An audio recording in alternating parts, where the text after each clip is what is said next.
very good morning and welcome to Poland for the ICF Canoe Sprint World Cup, the second and final World Cup of this 2022 season. And the first day we've had here of sunshine and relatively calm waters. I'm Mally Johnson and I'll be taking you through the action, and we've got an exciting and busy schedule ahead of us this morning.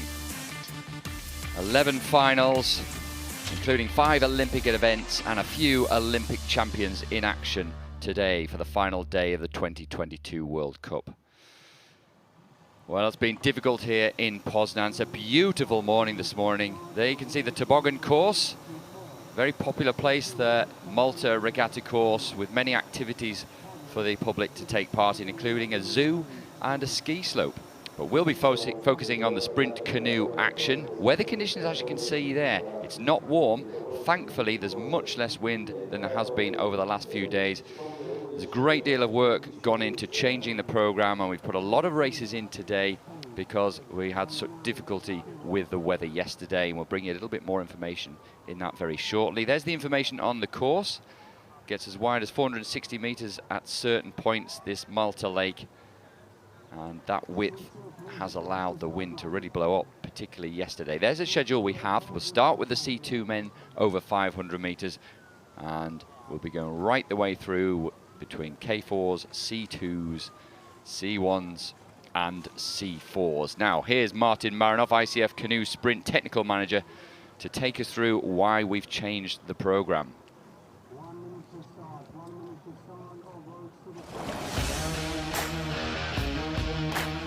Hi everyone, welcome to Poznan, World Cup number 2 Canoe Sprint.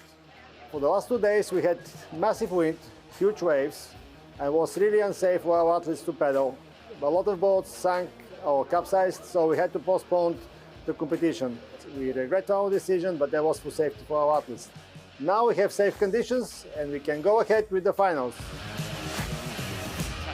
Thank you, Martin, and the right decision there. Paddlers agreeing with him. It was really difficult and indeed a little bit dangerous yesterday because of those high winds. So we've got an absolutely packed schedule for you this morning, and we're going to begin in just a couple of minutes' time with the C2 men over 500 meters. There you can see the lineup. Nobody in lane 5, so the Italians unfortunately have had to pull out. That's Cracciun and Santini. There's a little bit of COVID being spread through the Italian camp, so unfortunately they're not here. Everybody else is. I'll take you through the lineup. The top of the screen is lane 1.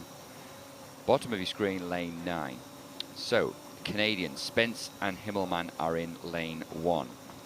Leonard and Bal from France in 2.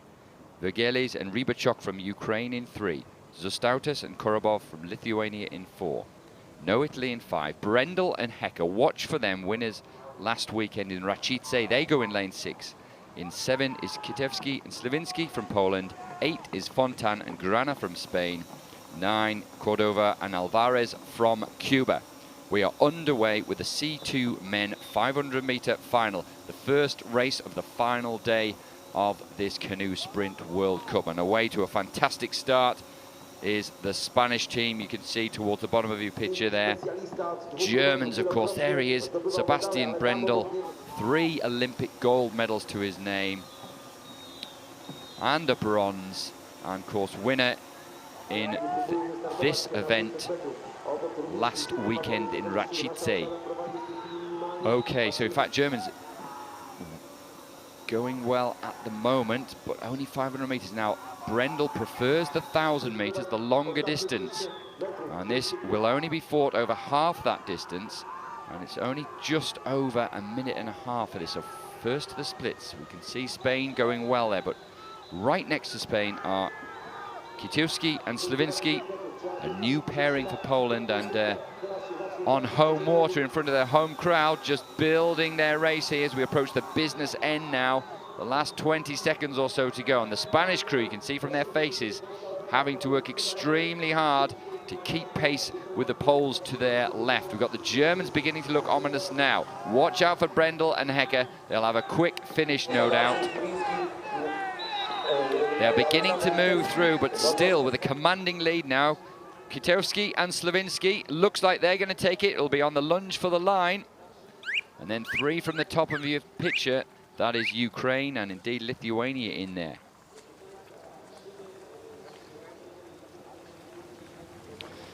So Poland get their campaign on this final day of the World Cup underway with a gold medal. Kwiatkowski and Slawinski coming through really strongly in the middle section of the course there, this 500-meter race. Clean start. The Spanish crew got away well. Lithuanians left a little off the start, but they came through strongly towards the end. It was between the Spanish and the Poles at halfway, but then the Poles snatched the lead from them, and they weren't going to look back from there.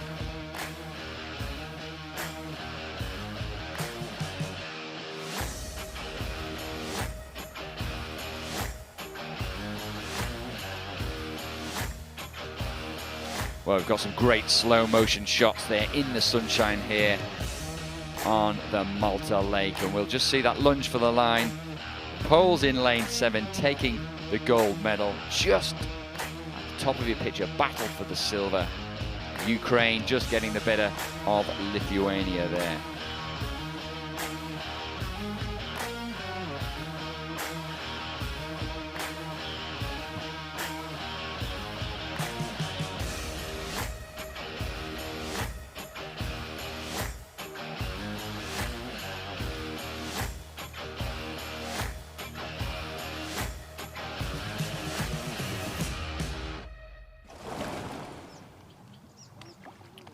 So that's the first of many races this morning. We've got confirmation there.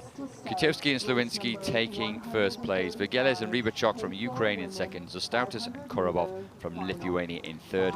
And the Germans this time round missing out on the medals. Thankfully for the German team, they're currently top of the medal table. Lane 3, New Zealand.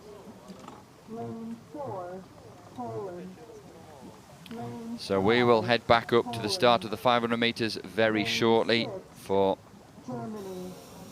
what will be a really exciting race. This one, the K4 women over 500 meters. So this is an Olympic distance. This has been very competitive last weekend. It was the Polish crew that did so well last weekend. But New Zealanders, who we'll see in lane 3, they have the Olympic champion, Lisa Carrington, in both K2 and K1. Now, New Zealand missed out on the medals in Tokyo, but they are really building something special with their women's squad. Lisa Carrington, very much the experienced head in that boat. Alicia Hoskin, Olivia Brett, both of them not yet 20. Tara Vaughan, in fact, a teenager. So it's going to be fascinating to see how this New Zealand crew races today, but also how they develop over the coming years. They certainly have a plan in place, and I'm sure that Lisa Carrington with the coach Gordon Walker has gone through this carefully.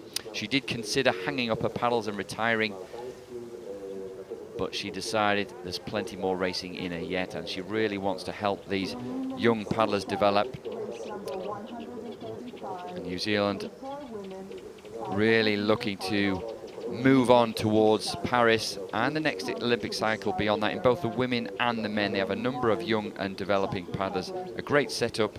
They have a high performance centre in Auckland and also just near Cambridge, both on the North Island, and things certainly looking good for them for the future. There's the lineup. We can see Czech Republic, Denmark, New Zealand, 2 Polish crews. Unfortunately, we don't have the Germans in this one. They would have been in lane 6, but we do have the Australians in 7, Canada in 8, and Great Britain in 9. So K4s, as you saw on the graphic, big boats. It's really hard to get this boat moving off the line. That's so important to the crews. And the key to this is harmony and being synchronized, and it's something that the Polish crew have done very well recently. We'll see them in a few moments' time. There we've got the Czechs in lane 1, Zarubova, Betlachova, Betlakova and Hazova. In lane 2, the improving Danes, Mathiasen, Milters, Knudsen and Iversen. And then we've got the black New Zealand boat. Lisa Carrington second in that boat there. So Alicia Hoskin, she's in the front. Len Carrington, Brett and Vaughan.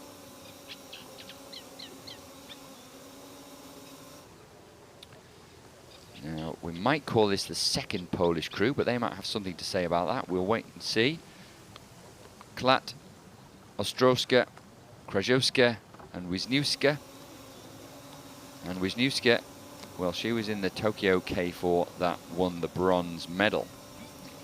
Then with the next Polish crew, so Naya and Pulowska, silver medalists, those two.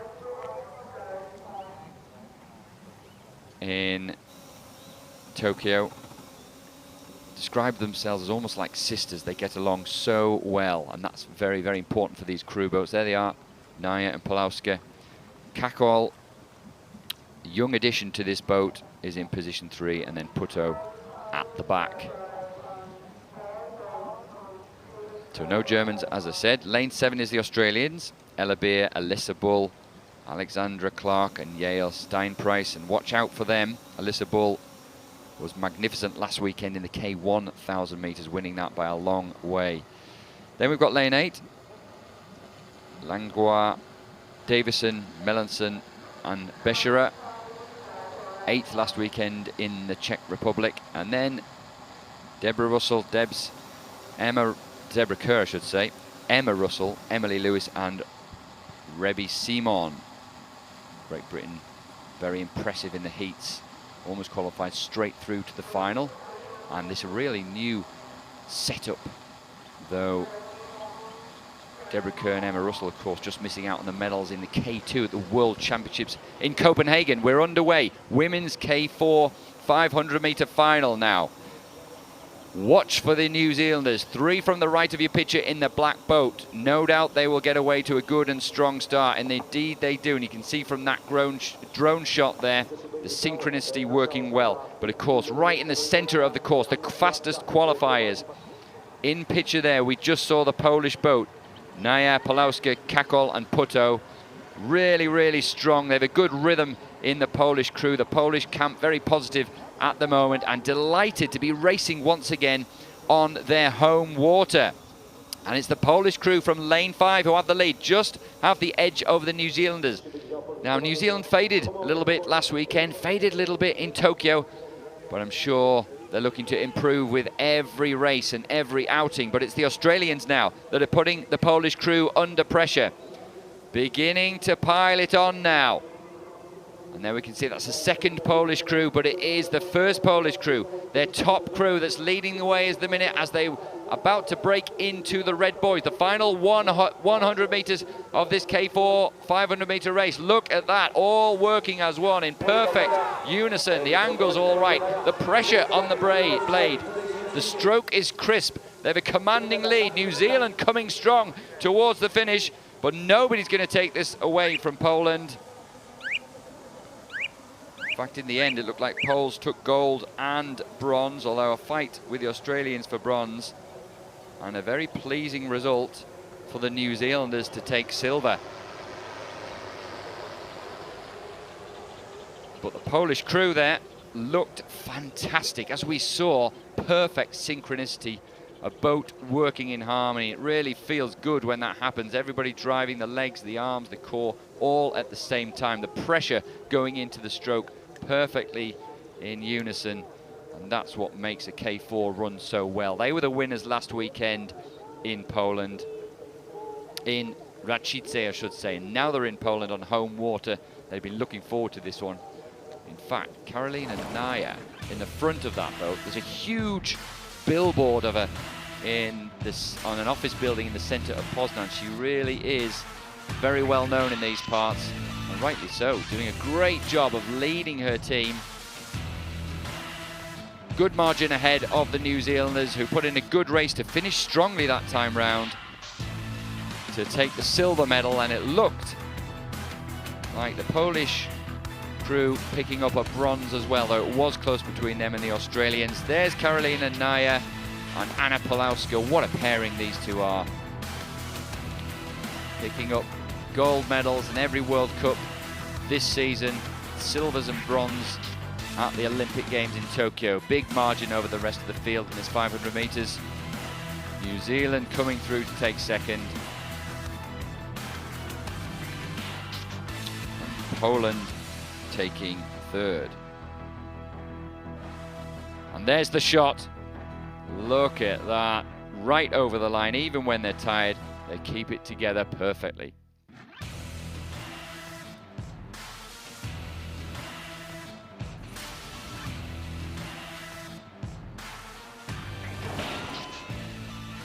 And here they are down on the pontoon with Ross.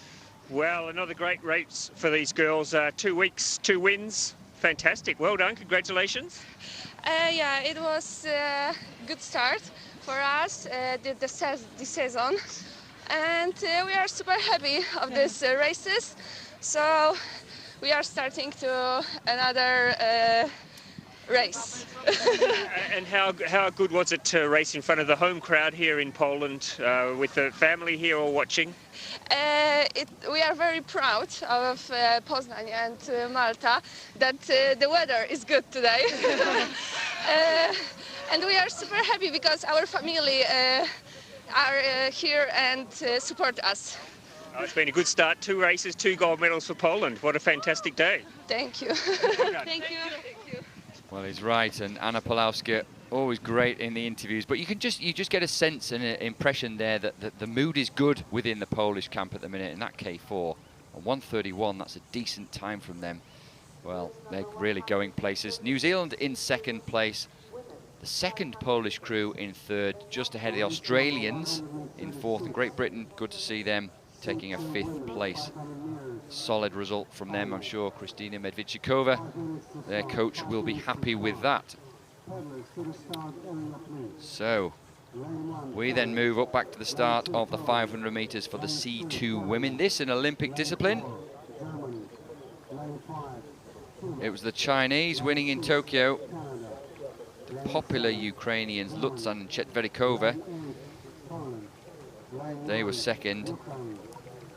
And it was Katie Vincent and Laurent Vincent-Lepoint from Canada in third. And Katie Vincent, will see her racing with a new partner in lane 6. So there's the lineup. We have France in 1, Poland in 2, Canada in 3, Germany in 4, Cuba in 5, Canada once again in 6, Germany in 7, Poland in 8, and Ukraine in 9. I think there's a little problem with the graphic there. Lane 3 actually is Sophia Jensen and Julia Lily Osend. We'll get to that in just a second. There we can see the developing French crew, Axel Reynard and Eugénie Dorange, based in Versemont, which will be the site of the next Olympic Games in only 2 years' time, just east of Paris. In lane 2, Sylvia Shubnitska and Julia Wolkat. And then we'll see. Now this is a developing crew. Sophia Jensen, Julia Lily Osend. Jensen there, under 23 world champion, really ever developing. The whole Canadian squad having a good World Cup this weekend, and some really pleasing results also in Rachice last weekend. Then we've got the Germans, Lisa Jahn and Sophie Koch. Lisa Jahn was second in the C1 500 meters last weekend. Now here we have the exciting crew, the Cubans, ever improving. Yaroslavdis Dubois and Katerine Segura picked up a lot of medals last weekend. Katie Vincent in the front of that Canadian boat. She's the Olympic bronze medalist and largely responsible for the development of a lot of these young Canadian canoe paddlers.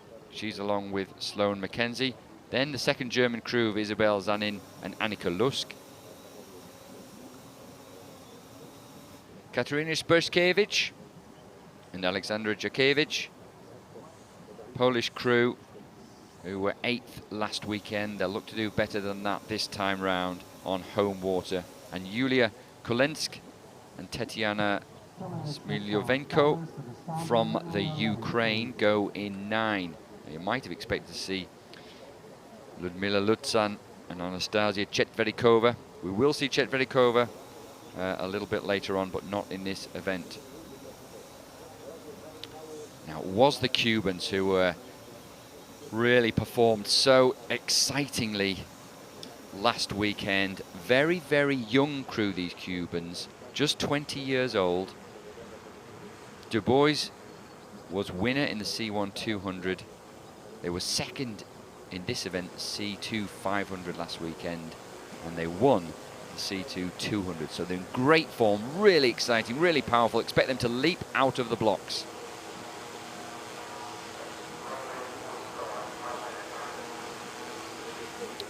Final of the C2 women 500 meters.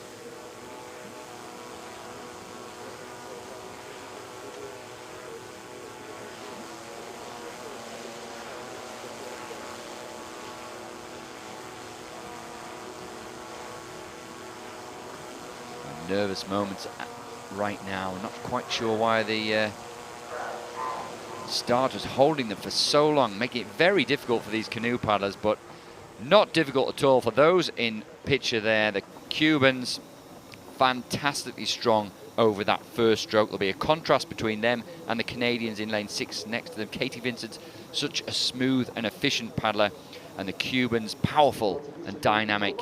There they are. Yarislidis Du Bois in the front, setting the rhythm. It's so important that Katerina Segura backs her up, putting the power in exactly the same part of the stroke and trying to keep it long. They have a high stroke rate, but you just saw them drop that now and move into the second phase, the transition into the middle of this race, of this 500-meter race. And with the lead at the moment is the Cubans. The Germans looking really strong at the moment, and two to the Germans' right. The young Canadian crew, Sophia Jensen and Julia Lily Osend.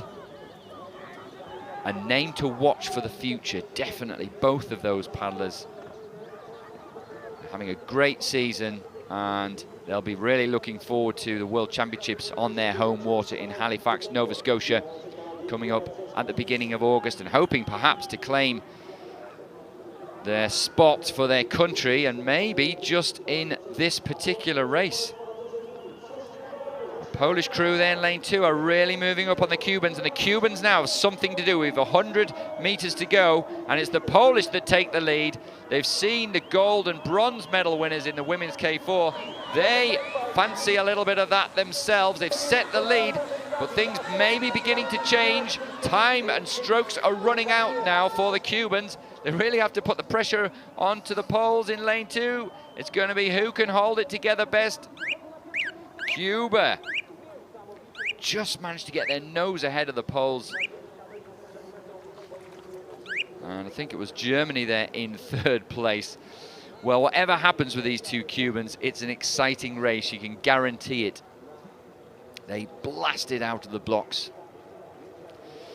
to what is becoming their usual start.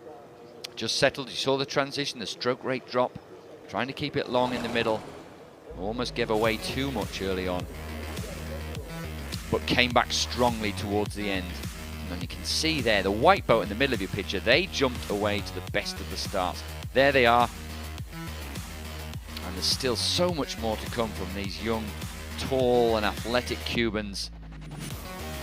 Great deal of potential there still to be tapped into. Going through the halfway point in 1st place, but it was the Poles to the right of your picture in lane 2. They're entering into the red boys. Had more of the boat speed, but the Cubans were able to go through the gears once again within the red boys, and with about 30 meters to go, just took the lead from the Poles. Held their stroke and their technique together, and that's what counts over the finish line. There they go. Cuba lane 5, Poland lane 2, Germany lane 4.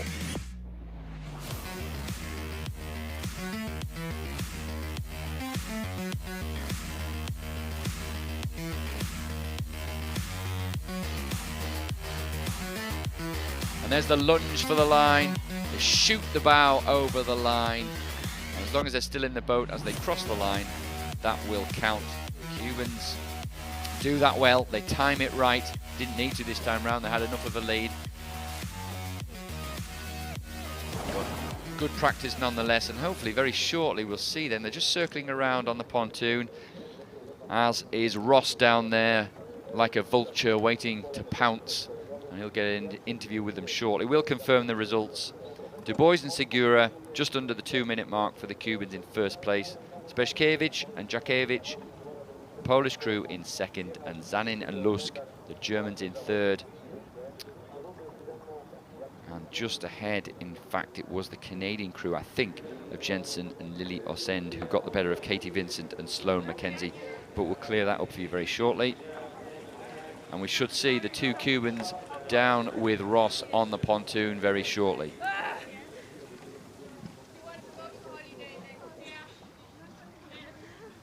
Oh, sorry.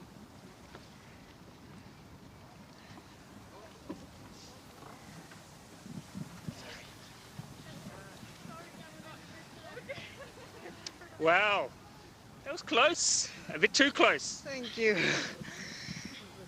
Oh, How was the race? it's amazing, but obtained goal in finish. Yeah, it's very good. Now, show me your hand. Your hand is very sore. Show me your hand. Is it okay? It's okay? Yeah.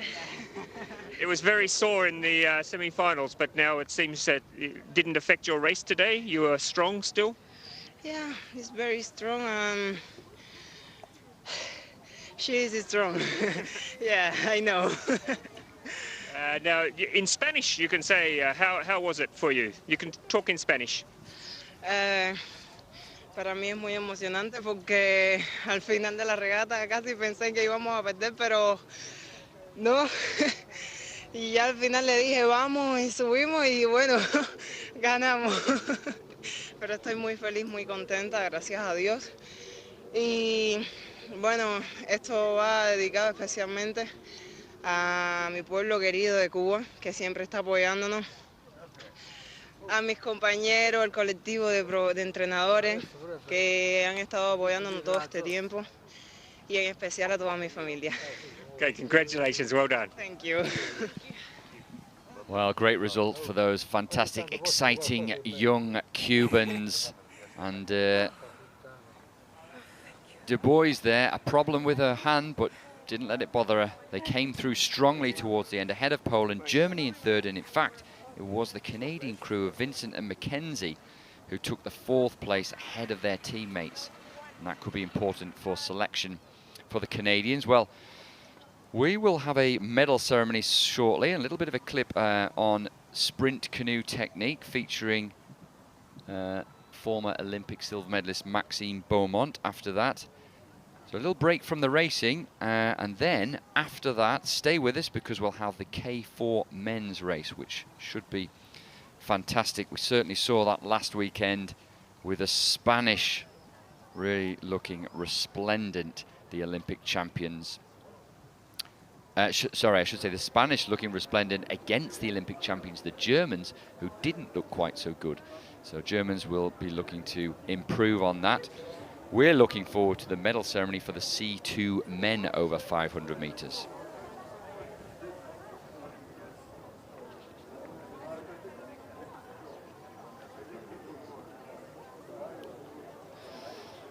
Now just waiting.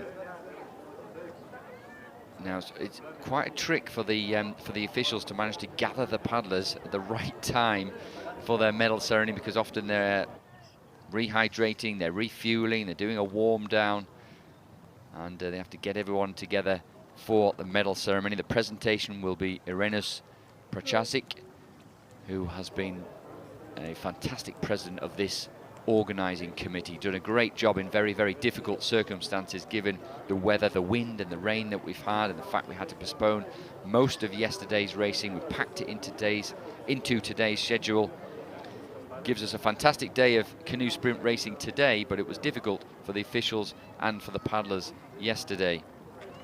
Well, this will be the C2 500 meter medal presentation. And Poland ahead of Ukraine. Ukrainians obviously will be very popular medalists, and Lithuanians taking the bronze medal.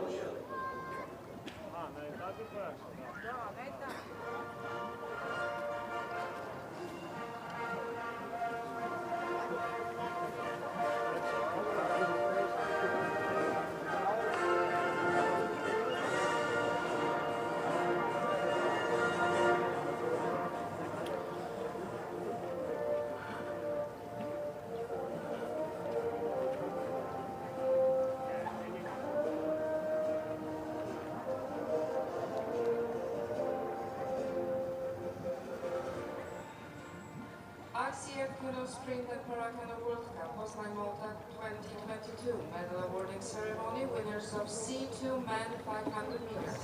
Puchar Świata w sprincie i parakajakarstwie Międzynarodowej Federacji Kajakowej ICF Poznań Malta 2022. So taking the third place, that's Henryka Sostautas and Vadim Kurabov. Presented by Mr. Grzegorz Kotowicz, President of Polish Canoe Federation, accompanied by Mr. Ireneusz Placharczyk, Chairman of the Organizing Committee. Medale wręczać będą Grzegorz Kotowicz, prezes Polskiego Związku Kajakowego oraz Ireneusz Placharczyk, przewodniczący Komitetu Organizacyjnego. Ireneusz Placharczyk, the president of the organising committee, will be giving out these medals. He'll be delighted that the wind abated in the end and we got calm conditions, thankfully. Lithuanians pleased with that result. And they'll head back to Lithuania, keen to prepare themselves. Got a good block of training to look forward to ahead of the World Championships in August in Canada. Second place and silver medals, Vitaly Vergeles, Andriy Rybachok, Ukraine. You say Ukrainians popular. Vitaly Vergeles and Andriy Rybachok. Both of these very, very experienced paddlers, been medalists many times over the last 15 years or so on the World Cup circuit. And this really means something special to the Ukrainians. And gold medals, Aleksander Kitewski, Arsен Śliwiński, Poland. Aleksander Kitewski and Arsен Śliwiński. Good win from them, almost a second ahead of the rest of the field. Another Polish medal won today, so they'll be moving up the medal table.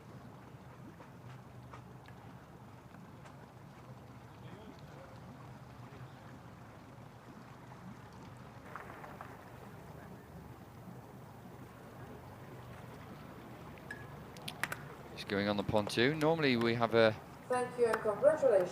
An opportunity for a selfie, which is what most of the paddlers do when they're on the pontoon. Doesn't seem that anyone's got their phone with them, which is quite a refreshing change, actually. So there they are, the medalists in the C2 men 500 metres, the first race of the morning. We've also had the K4 women and C2 women over 500. And shortly we will have the men's K4 race.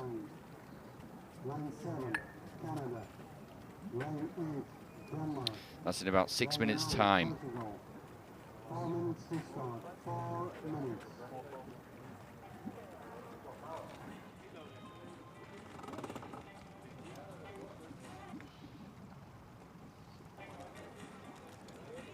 So Kitowski and Slawinski just having their photos.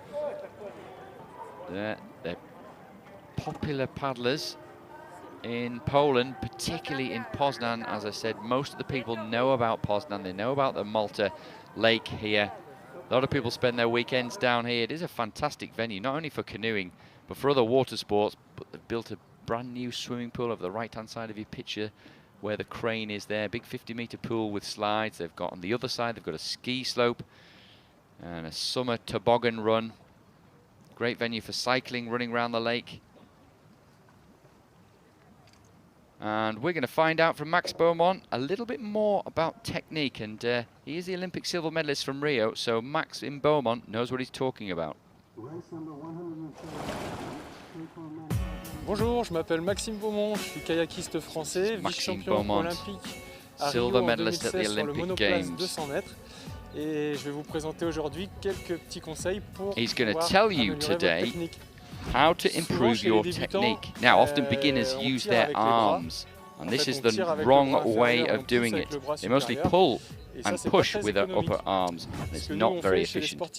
Now, professional athletes keep their arms straight, especially the underarm, and engage the bigger muscles, including the back and the obliques, to pull with rotation while they paddle.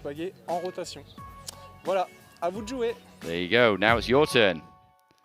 Thank you, Maxime. Little bit of a focus on technique now, and these athletes will spend a lot of time in physical training, but they will also focus on their technique, getting the best out of the biggest muscles, which is the back and the legs and the core. And those that do that best will end up as the winners. And we'll see a demonstration of that very shortly in the men's K4. A couple of minutes time. There's the lineup. Slovakia, France, Czech Republic, Poland, Germany, Ukraine, Canada, Denmark and Portugal.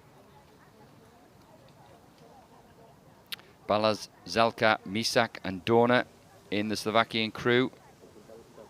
2 of those were bronze medalists in Tokyo, but a new combination. There's Maxime Beaumont in position 2 of the French boat. Guillaume Berger, Maxime Beaumont, Kilian Koch and Guillaume Lefoche de Cauchemont. They're in lane 2. They made the final last weekend in Račice. And lane 3, Spisa, Sloof, Vorel and Havel, bronze medalists in the World Championships. Took a 5th place with a slightly different crew at the Europeans last year, but the Czechs are always strong. Then we've got the Poles.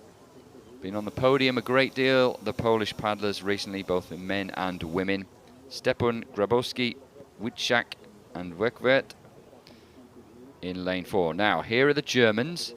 Rentschmidt, Lemke, Liebschke and Schoff. 3 of those were the Tokyo Olympic champions, but they were really put under pressure last weekend, missing out on the medals. Kukarik, Danielenko, Trunov, Semkin. The Ukrainian world champions, watch for them, they go in lane 6. And a wonderful result for Kukarik and Trunov in the K2 500 last weekend. Matviv, Poulon, Lavigne and McTavish, an ever-improving Canadian crew, 6th place last weekend. Knudsen, Asmol, Siversen and Graversen from Denmark go in 8. Silva, Ribeiro, Baptiste.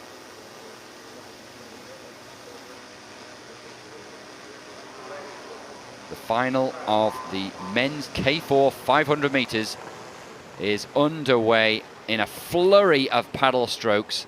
This about getting that boat moving all together, and it's the Germans that do that well in the center of your picture. They qualified well in this.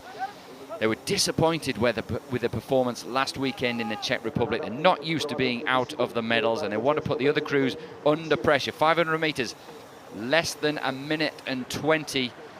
There's no room for error in this. Now, the Ukrainian world champions, who look so strong, they've had great K2 results from within that boat as well. Very well drilled at the minute. A really crisp and dynamic stroke from them. And nicely relaxed, setting the rhythm, Kukarik in the front. Max Rentschmidt doing his best in the German boat, but again, the Germans are struggling a little bit. Nearest to your picture, the Portuguese got away to a good start, and the Canadians, 6th place last weekend. There they are in picture, looking good at the moment, giving themselves a chance of a medal. Right over the other side, we've got France beginning to come as well as we approach the red boys, the last 100 meters. It is Ukraine, Canada, Germany, but many other boats in with a chance of the medal. Certainly taking this one by the scruff of the neck is the Ukrainians. They're going to come through and take the gold medal. Who's going to be second? Could have been France, in fact, and Germany in there as well. But no doubt over the winners, another commanding performance by the Ukrainians there. Kukarik, Danielenko, Trunov and Semkin. Very, very well drilled. They've been working on this. It was a fantastic result for them, winning the World Championships last year. As we all know, it's been an incredibly difficult season for the Ukrainians, of course, supported by the Romanians. And they've been training in the Romanian training base near Bucharest. It's going well for them, really good in the middle part of that race, but staying relaxed, keeping the form, keeping the length in the stroke. He had a big lead over halfway. The French came late to the party and I think got onto the podium, but no one could take the gold medal away from the Ukrainians. The Ukrainian first, watch for the Germans and the French. There you go. French and maybe the Canadians just missing out on the medals this time round. Well, a great result for the Ukrainians. We'll hopefully see them circling around towards the pontoon. And they'll have a quick word with Ross. I'm sure they will be delighted. First thing this morning, they were already second in the medal table, so another gold medal to go to their tally. Really dynamic stroke in the water, getting a hold of the water, but having a really high stroke rate as well. It's a difficult balance to find, but the Ukrainians did that so well.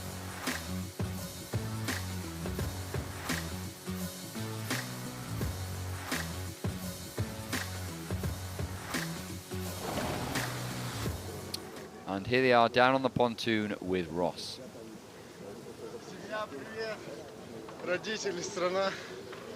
Wow. What a great result. So strong, so fast. Strong man, thank you. Strong man. Ukrainian team, strong man. Tell me about the race for you.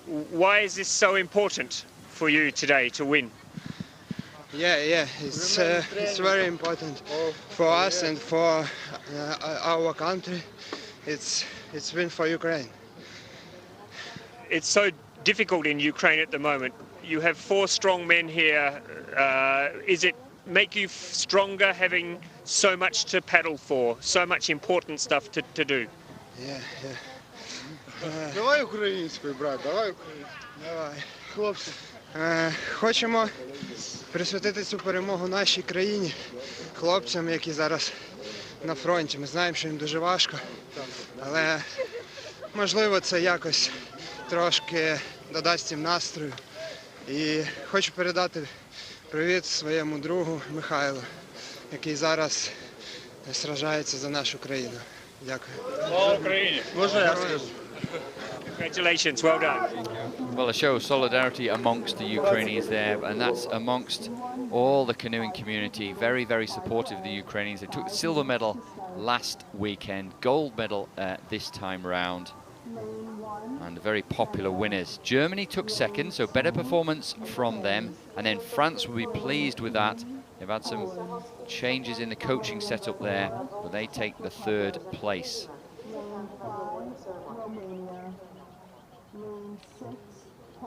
So that's the K4s complete, the women and the men, and we'll move on shortly this morning to the C1 men, so the canoes. Still over 500 meters.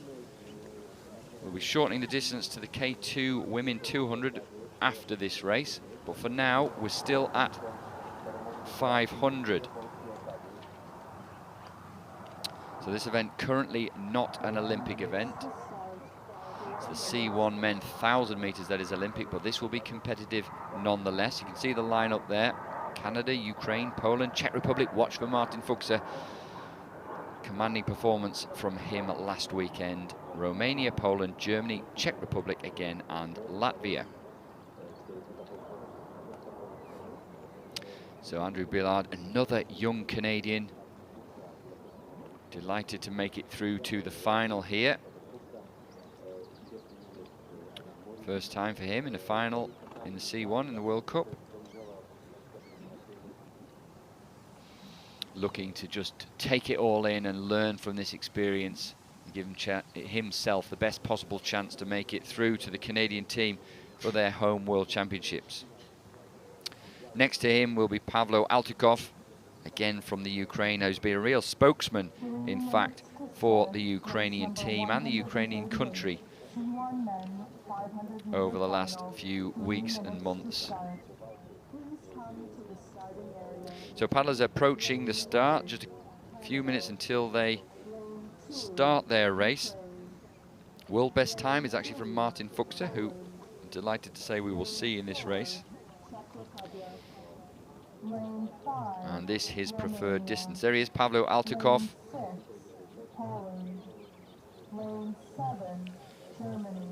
The Ukraine, who was 6th last weekend in this race. Viktor Glaznov, another popular Polish paddler, great technician. Glaznov, he goes in lane 3. And next to him, Martin Fuchser, the man they've all got to beat. Won both the C1 500 and 1,000 meters last weekend. Was in great form. And pleased that it's calmed down a little bit today. It's really difficult for these canoe paddlers who sit so highly in their boat when there's a strong wind. Cătălin Cirilă, now he was third last weekend. Great result for him and the Romanian team. He was delighted with that, and he took the silver medal in the Olympic distance, the 1,000 meters, so he's in good form. Oleksiy Kuladic, another Polish paddler who goes in lane 6. Next to him, Adam Moritz, a tall German. He's been a winner in World Cups before. In fact, in Szeged, the World Cup last year, he took a win in this 500-meter event. Then Peter Fuchser, recognise the name, younger brother of Martin. Dad also called Peter, who was a paddler. Wonderful to see Martin Doctor, the great Martin Doctor, was at Račice last weekend. Former Olympic champion back in 1996. And then Robert Lagzins, I should say, from Latvia. He's in the black boat to the left of your picture in lane 9.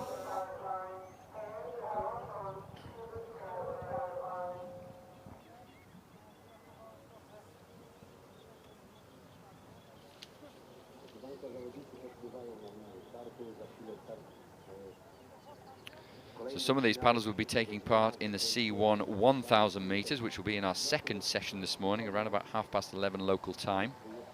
But for now, they're focusing on the non-Olympic event of C1 500 meters. So as you can see, the boats head into the boots, get themselves into position, and await starters' orders.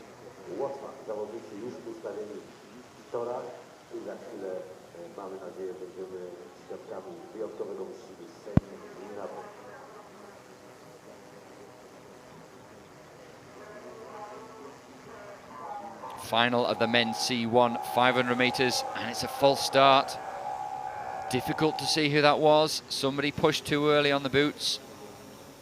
We'll see whether or not it's indicated that it was one of these pilots. Let's have a look. Maybe lane 3 there. 3 from the top of your picture, quite possibly. That will have been Glasnov, the Pole. Well, he's already seen his C2 friends from Poland winning in the C2 500 meters.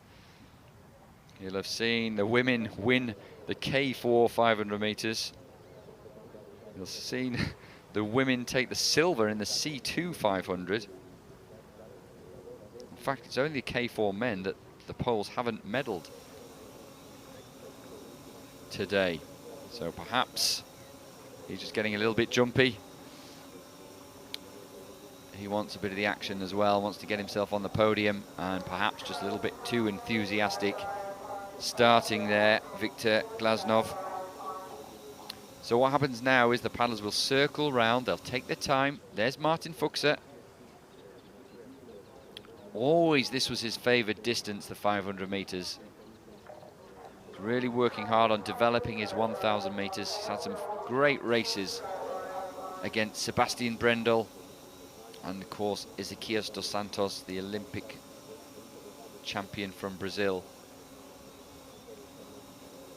And Fuchser always there in the medals or roundabouts, but not that often in the Olympic distance was he at the top of the podium. That's why he was so delighted last weekend to win both the 1,000 metres and the 500 metres.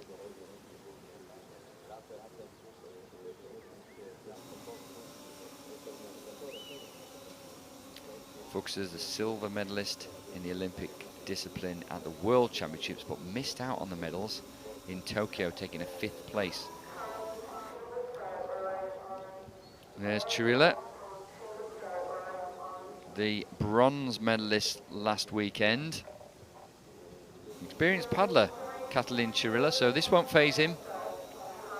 Just circles round again, prepares himself once more for the start. And you can see just a light breeze on the course, not particularly warm, It's just in the teens as far as degrees centigrade goes, but these paddlers will have made sure they're thoroughly warmed up for this race, physically prepared and mentally prepared for the challenge ahead.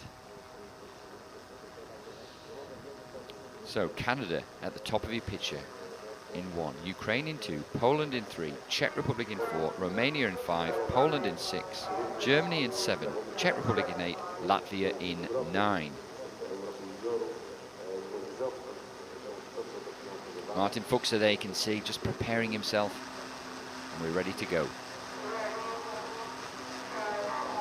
Final of the C1 men 500 meters is underway at the second time of asking. Watch for Martin Fuchser. There he is in the white cap, 4 from the top of your picture, racing hard against Viktor Glaznov, the Pole, who got away to a good start. And right at the bottom of the picture here as well, it's Peter Fuchser, the younger brother of Martin, in lane 8, and Adam Moritz, the German, in 7, also away to a strong start. So it's spread right the way across the course here as we approach.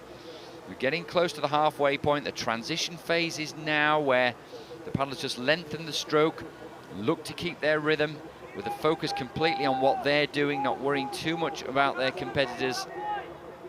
Martin Fuchser at the moment just stalking Viktor Glaznov, who got away to a fast start. He did exactly that in Račice. Pavlo Altikov in lane 2 is out of this one, and Fuchser just beginning to press the pedal on the accelerator now. Boat leaping out of the water with each stroke. Trying to make up the time is Katlin Chirilla, who came late to pick up the bronze medal last weekend. Watch out for him in lane 5. This, though, about Martin Fuchser, about latching on to the front of that stroke, using that power, driving that leg on each and every stroke, just getting a little bit more from each stroke every time. Now we're into the hurt locker. He's pushing hard now, Fuchser, but maintains his technique. Look at that, it just shows how narrow the boat is. He knows he's got just another 30 meters to go now, and another gold medal is coming the Czech Republic's way. Martin Fuchser leading by a big margin, just ahead of Romania and Poland.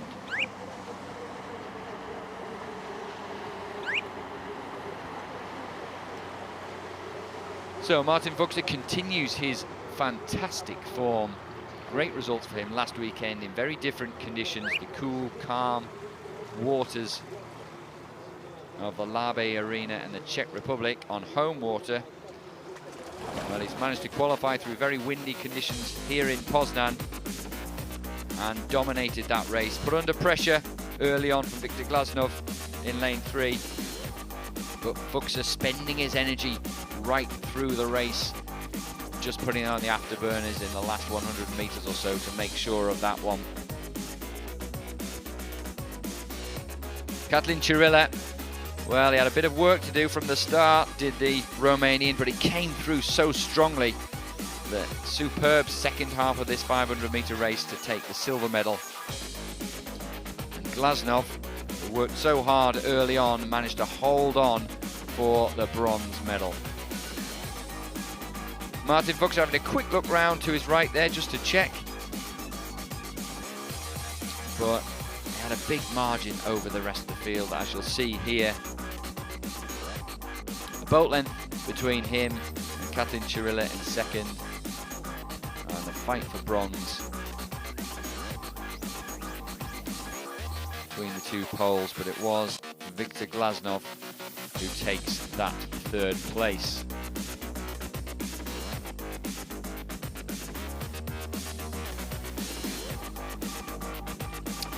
Well, great performance from Martin Fuchser there. Unfortunately, we won't see him on the pontoon for an interview. We have to head up to the start very shortly, because we've the next race coming down the course, which will be the K2 women 200 meters.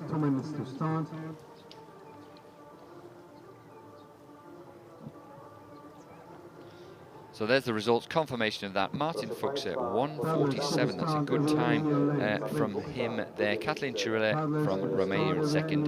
Viktor Glaznov from Poland in third. Line 3 Australia. So we're back up to the start, but of the 200 metres this time round. The first time we'll see this distance today. We'll see plenty more of it later on in our second session after 11 o'clock local time. Just over 30 seconds this race. There really is no room for mistakes. It's a non-Olympic distance, but a competitive one nonetheless.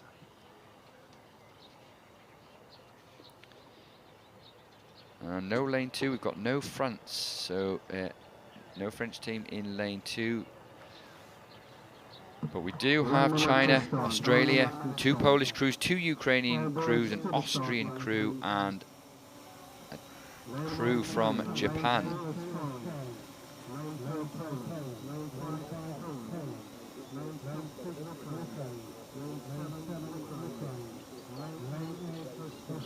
Prosimy o brawa, którzy dopingują dzisiaj swoich zawodników, którzy grają również w każdej z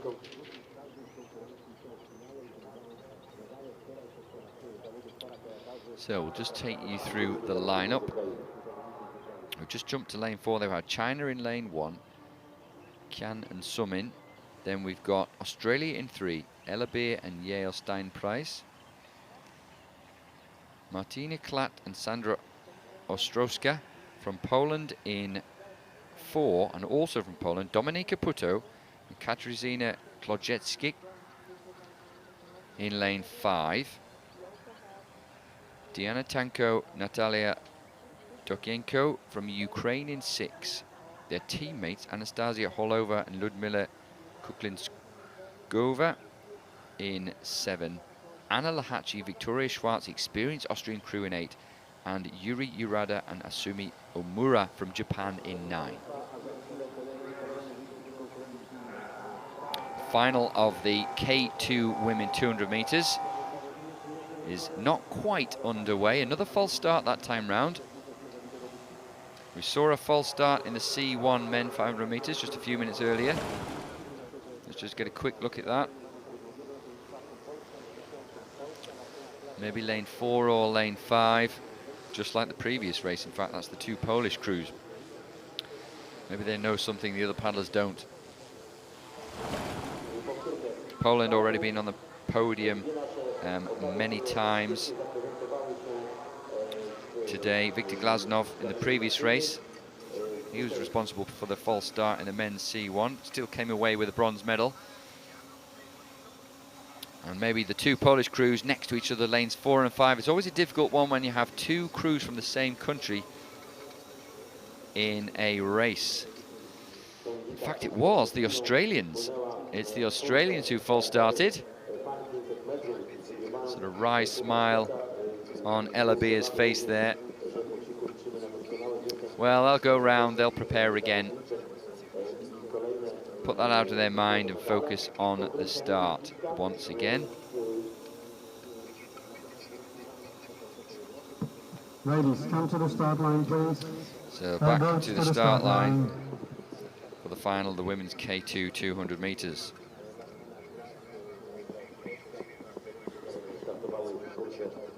And 2 Australians, Beer and Stein-Price, well, they took part in the K4, just missing out on the medals in 4th place.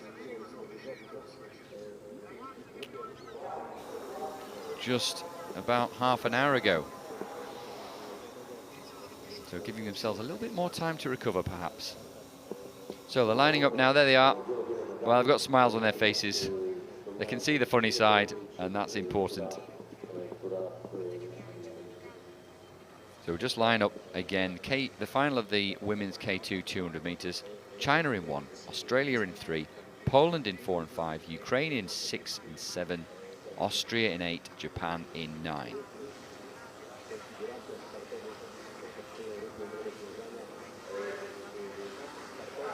Final of the K2 women 200 metres, and a really poor start this time round from the Australians. We're looking at the Polish as well. Watch for them in both lanes 4 and 5. Dominika Puto, a real expert, leading that Polish boat in lane 5. She's been in many K4s and K2s. And took a 5th place last weekend in the Czech Republic in K2. So we'll see as the camera pans out where the Poles are. Certainly lane 5 crew going well, and also lane 7 the Ukrainians, Holova and Kuklinskova. And the Poles in lane 5. And the Poles in lane 4. But also the Ukrainians going very, very well there. Blink and you'll miss it in this 200 meters.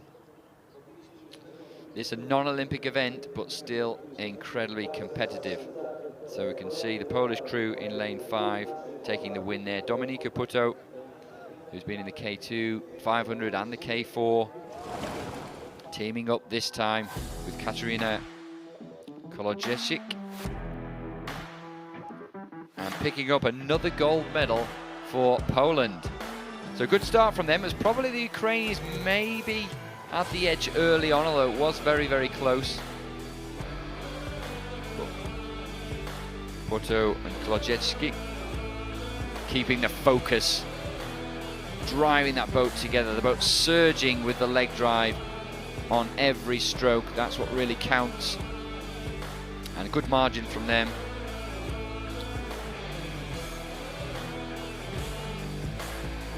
And 2 lanes to their right, the Ukrainian crew from lane 7 taking silver ahead of the Polish crew in lane 4.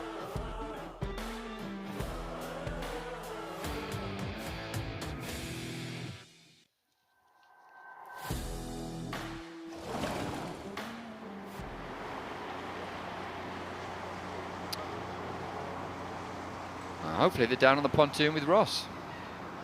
Congratulations. That was a good race. Well done. Yes, it's a good race. K2 is Dominika Puto. It's the best. And it's been such a good day for Poland today. So many gold medals. Must be a good feeling. Poland is good. Good. Paddling. Good paddling. Yes, good paddling. Yeah. Oh, congratulations. Well done. Well done to the Poles. Delighted with that. Go and have their boat weighed. And Dominika Puto was part of that K4 earlier. Took the gold medal there. She's got another gold medal here in the K2 women 200 meters alongside her teammate Kolodziejczyk. And then we had Holova and Kuklinowska from Ukraine in second. And the Polish crew from lane 4, Klat and Ostrowska, take the bronze medal.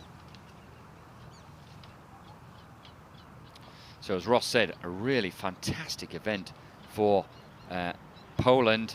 Lovely to see them do so well on home water here in Poznan. And surely at the moment they must be heading up the medal table. This morning it was Germany ahead of Ukraine and Australia, but I think Poland are most likely to leapfrog them. They've won a medal in almost every event this morning. I think every event apart from the men's K4. So Polish men's K4, you have a bit of work to do, but for the rest of the squad, well done.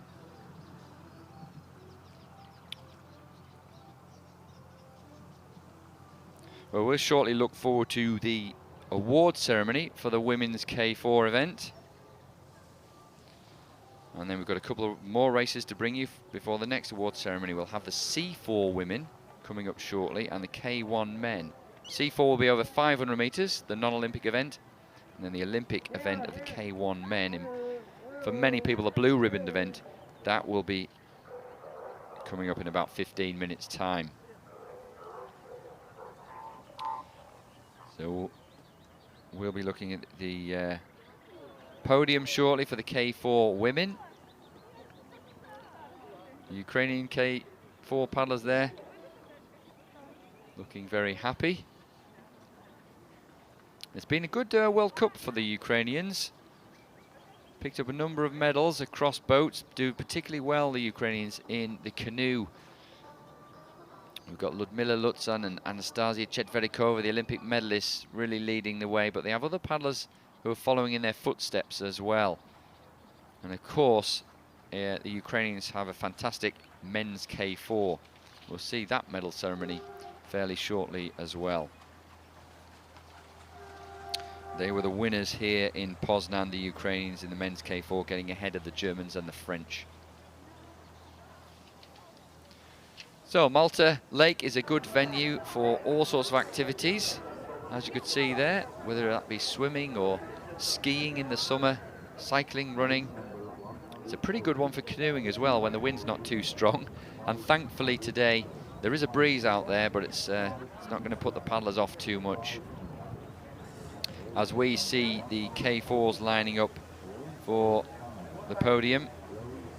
Not the first time that Lisa Carrington has been on a World Cup podium, the 5-time Olympic gold medalist, and really bringing on this young crew of paddlers from New Zealand. Alicia Hoskin, 22 years old, had heart surgery a few years ago, come back strongly from that. Olivia Brett, 21, and Tara Vaughan, 19, still a teenager. So we've got to watch this crew in the years to come as they prepare for Paris. And not only that, it's given motivation to Lisa Carrington. She's been the great champion over the last 3 Olympic Games. She wants to help the New Zealand team in both men and women develop and become a dominating force. And she might well do that with this K4. Not this time round though, they take the silver medal, and it's the Polish crew who take, well, Polish crews I should say, who take gold and bronze. Poznan 2022 medal awarding ceremony, winners of K4 women 500 meters.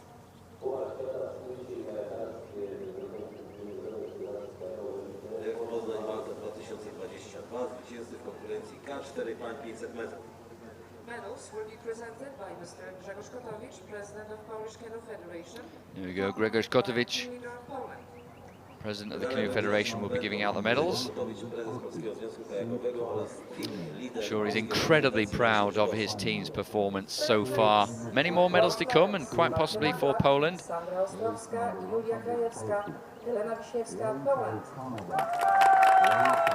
But in 3rd place,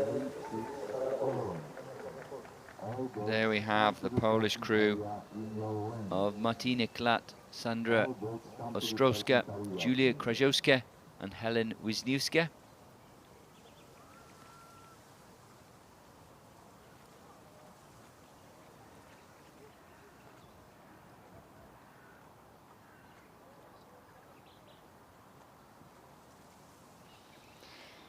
And you can see what it means to them. Not the top Polish crew, but getting on the podium is still a great achievement for these young paddlers.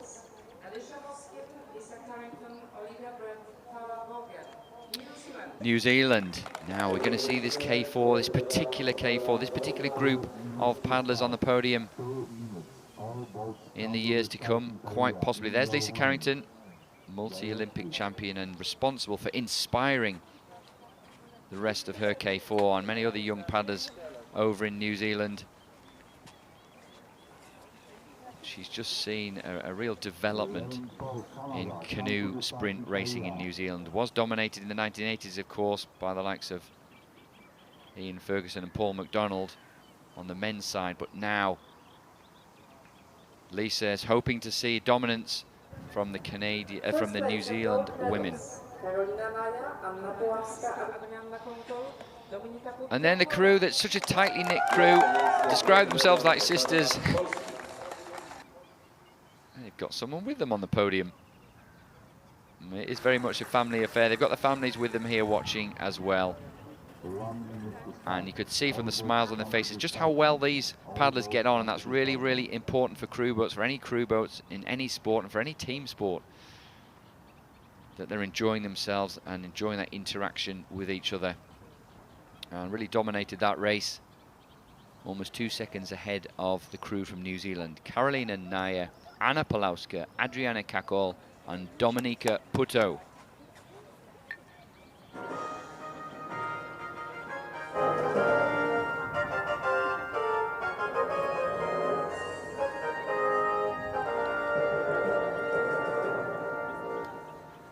Thank you and congratulations.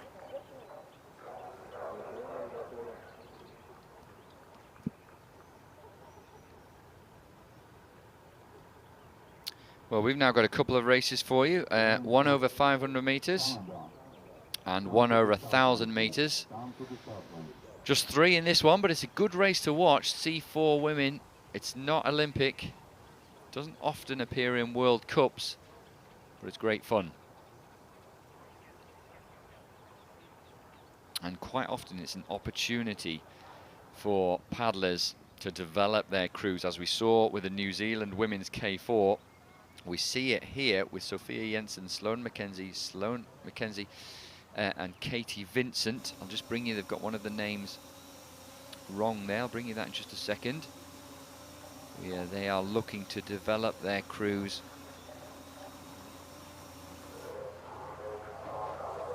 Julia Lily Osend. So Sophie Jensen, Sloane Mackenzie, Katie Vincent, Julia Osend go in 4.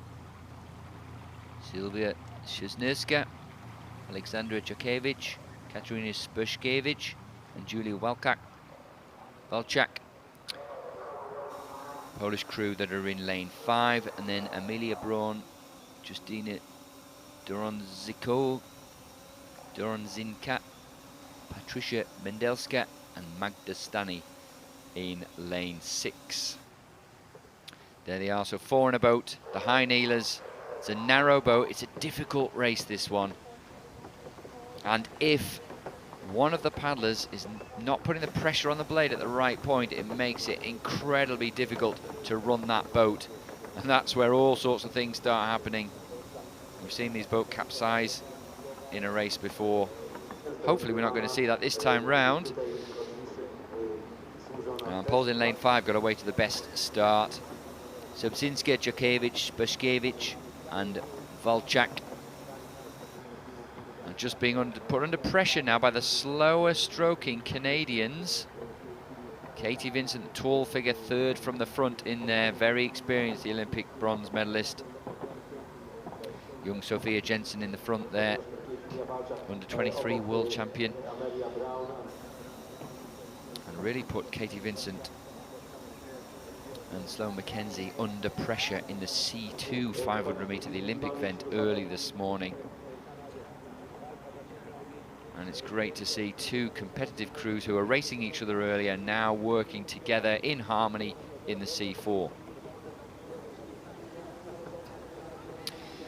So as we get a good look of the poles in lane 5 there, this is about setting the rhythm in the front. You can see paddlers on alternate sides there. But the blade work, the work in the water needs to be matched with each other. It's going to be a real race here. Final push for the finish as the paddlers are inside the red buoys. They can feel the pain, the lactic acid building, but seemingly smooth and efficient. The Canadians looking really, really good here. So it looks to me like Canada take the win. Poland from lane 5, and then Poland in lane 6 take 3rd place.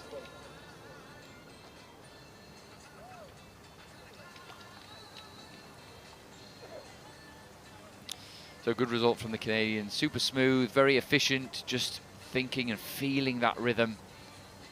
And it really working well for them. Some names to watch for the future there.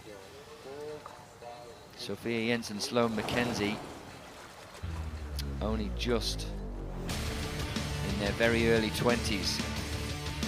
So lots more to come from them, and Katie Vincent, she's going to be around for a little while longer. She's the experienced head in that crew and assisting with the Canadians' development. They were careful, they were a little bit cautious early on, but they built into the stroke, kept the rhythm, kept the stroke long, and just overhauled the poles towards the finish line.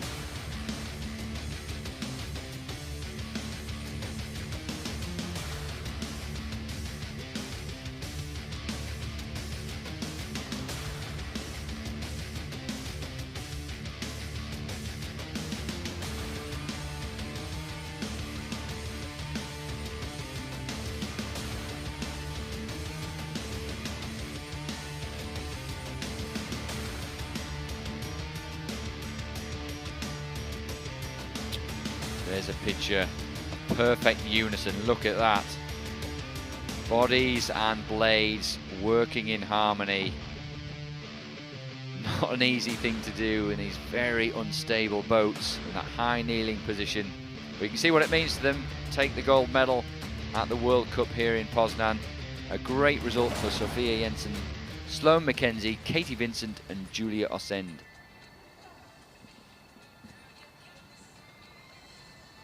That was the C4 women 500 metres. 2 races time, it'll be the turn of the men. The next race we'll see. There's the results there, confirmation. Canada taking the win. Polish crew from lane 5 in second. Polish crew that was in lane 6 in third place.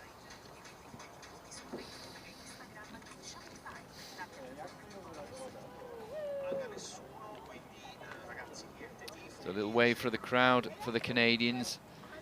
And they've had a great World Cup campaign, the Canadians. We saw impressive men's K2. We'll see that later on this morning. Good K4s from them. And the canoes are ever developing. And they've used this race as an opportunity to gather experience. This is a non-Olympic event, but it will help their development towards the Olympic events and towards their home World Championships. Let's see if they get an interview with Ross on the pontoon. Well, congratulations, Canada. Sophia, I heard you say that was fun. That was so much fun. No other way to describe that race. That was epic. It was thumbs up. Yeah, can't wait for Senior Worlds, but that was epic. Yeah. How often do you actually train together as a C4? So that was actually our second time in the boat, but it was really fun. Our first time was like 2 days ago. Tuesday, Wednesday? I don't know what day it is. Yeah. Pretty much. It seems to be working well. You'll go well in Halifax, I'm sure. Yes, I'm excited. Thank you. Thank you very much. Very fun. Thank you. Can't wait. Oh, good times. That's great to see, isn't it? Really enjoying themselves, just like the winners in the K4, the Polish crew. They're enjoying their racing. You can see that from the way they paddle. It's so important. If you're enjoying it, you paddle well and you paddle quickly. Well, we'll go right up to the 1,000 metres. So the first 1,000 metre race we'll have seen in today's racing at the World Cup. The K1 men 1,000 metre finalists coming up shortly. We've got Artur Peters from Belgium in 1. Josef Dostal, the huge Czech paddler, in 2. Augustin Vernis from Argentina in 3. We'll just take you through. There's Artur Peters now in lane 1. Don't discount him. Bronze medalist from the European Championships on this very lake last year and was 5th in this event last weekend. Josef Dostal didn't do the K1000 last weekend and was sort of regretting it because of the difficult conditions we had on Thursday and Friday here, but he's made his way through to the final, and watch for him. He will be strong, no doubt about it. Now, Augustin Vernis has paddled really well, and up and coming competitor is the Argentinian. Made the final, 8th place in Tokyo. Then we've got Fernando Pimenta. Now, what can he do? Bronze medalist in Tokyo. He's a silver medalist from London 2012. He won both K1 events last weekend as well. He's in good form. Thomas Green will look to put him under pressure, though, the Australian. Tom, well, he was 7th in Tokyo, made the final, but it was in the K2 where he was so impressive in Tokyo. Gold medal winner alongside John van der Westhausen. Now, in 6 and 7, we've got Germans. So Thomas Grossmann in lane 6 and Martin Hiller in lane 7. So that'll be interesting. No Jakob Schoff because he's in the K4. So the other Germans vying for the place at the World Championships. 8 and 9, we've got Sweden. Martin Nattell and Dennis Kernin, who often paddle K2 together. They're in the K1s this time round. And their K2, in fact, was world champion in Copenhagen last year. Josef Dostal, lane 2. He's not happy. He's just moved back, wants to slot himself back in the boots. When 1 and 2 in the boots, we'll be under starters orders and we'll get underway.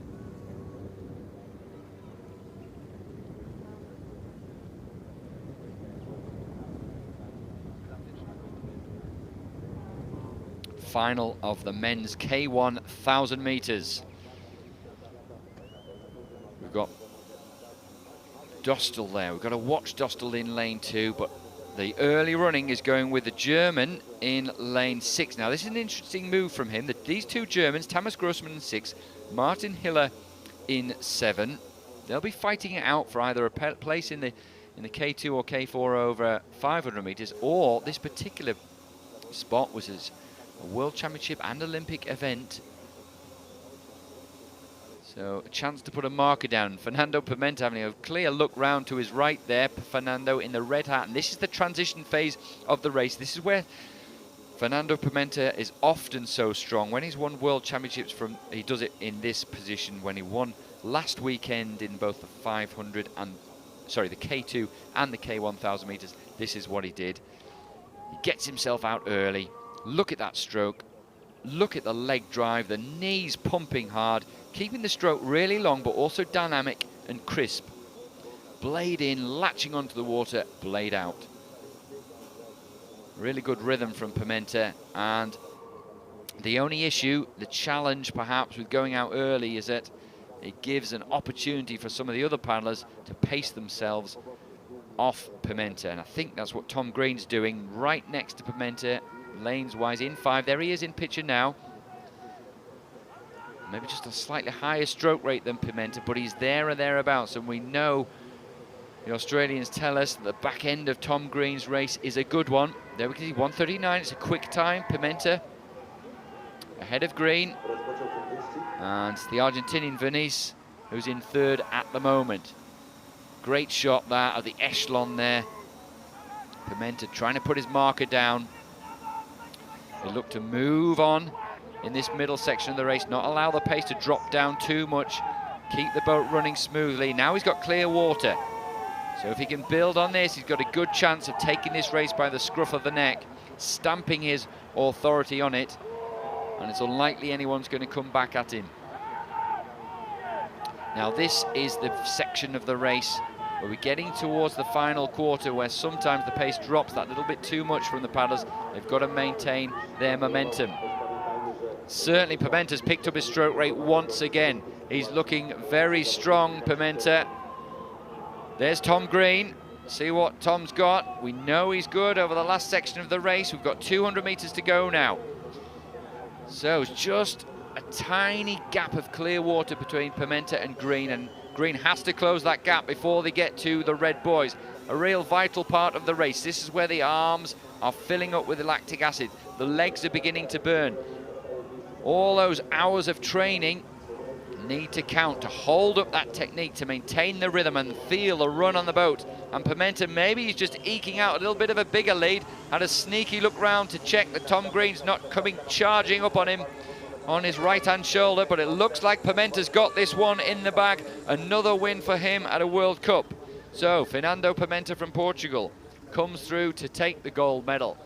Thomas Green really pushed on the line by Artur Peters from Belgium.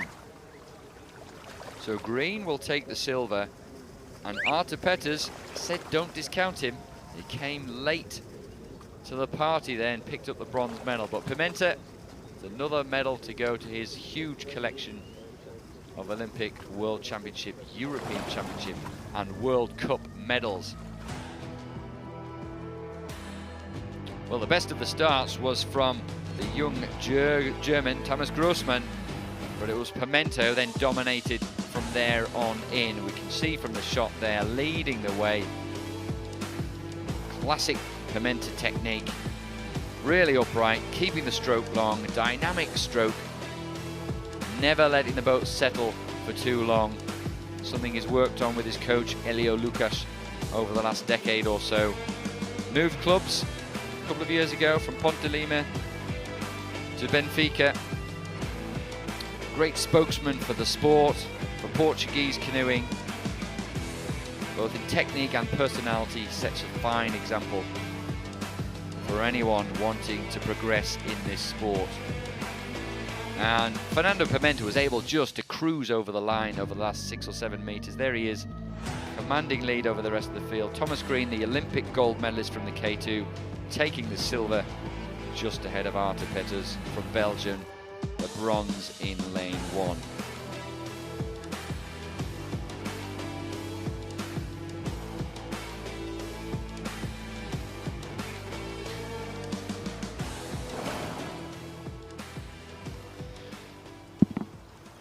Well, we might get Pimenta on the podium, on the pontoon with Ross, but he's still circling around at the moment. 3:27, so that is a quick time. It's not a world's best time, but it's fast for Fernando Pimenta. Thomas Green in 2nd place from Australia. Artur Peters from Belgium in 3rd, and Joseph Dostal sort of lay dormant through most of the race, came through with a late charge to take 4th place, just missing out on the medals.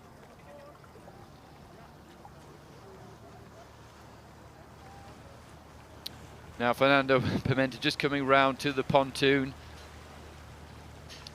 He was interviewed last weekend, of course, winner in this race last weekend, and in the K2 with the young João Duarte, who has a great future ahead of him. But Tom Green's down there, the silver medalist with Ross. Tom, how was that? You chased Fernando all the way. How was the race? It was all right. You know, it's pretty tough. You know, it's pretty chilly and a bit bumpy, but it wasn't too bad. You know, there's a lot to work on now, and you know, last World Cup and this one is a good benchmark for us. So, looking forward to the coming months, leading into World Champs. Not red. Green. This guy is green. And here's Fernando. Fernando, you went out hard. Tom was chasing you. How was it? It's an amazing race because we competed with great athletes here, great atmosphere. Last days is not the best weather, but now we improve also with the Dostal. Take a very good performance. Artur also, and we have just here in this platform just European World Cup medalists, Olympic champions, and I think it's the most important, like Dostal medalist also, and Artur. It's set up nicely for a good World Championships, I think. Yeah, I think in August we do another one. Great show to the sports lovers, to the canoeing family. I think it's the most important. This is what I tell every time, because this is the real sport. After competition, we go training together. We stay a little bit to speaking, change some things and ideas. I think it's the most important. It's the friendship after the competition. Well done to all of you. Congratulations. Green, it's green, not red. Well, look at that. It's great to see, isn't it? Sort of colleagues off the water and friends. And Fernando's right. They do train together quite often. Portugal is a good base for European training over the winter, and the Portuguese Federation incredibly welcoming to the paddlers who come to train there. But we'll be looking at the award ceremony for the men's K4. This will be a popular one. Indeed, it is. The men's K4, of course, the Ukrainians taking the gold medal, the world champions, now adding that as World Cup champions, ahead of an improving German team. And with the French pleasantly surprised to take the bronze medal.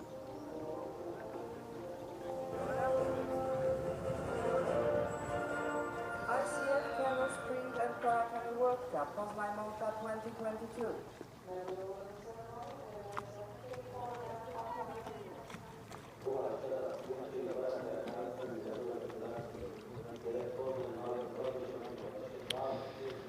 So you can see on the right-hand side of your picture there, the new president of the International Canoe Federation, Thomas Konechko. He'll be reasonably pleased with the Germans' performance, taking the silver medal there, I'm sure. It's not been easy for the German squad, having had COVID go through their ranks just a month or two ago.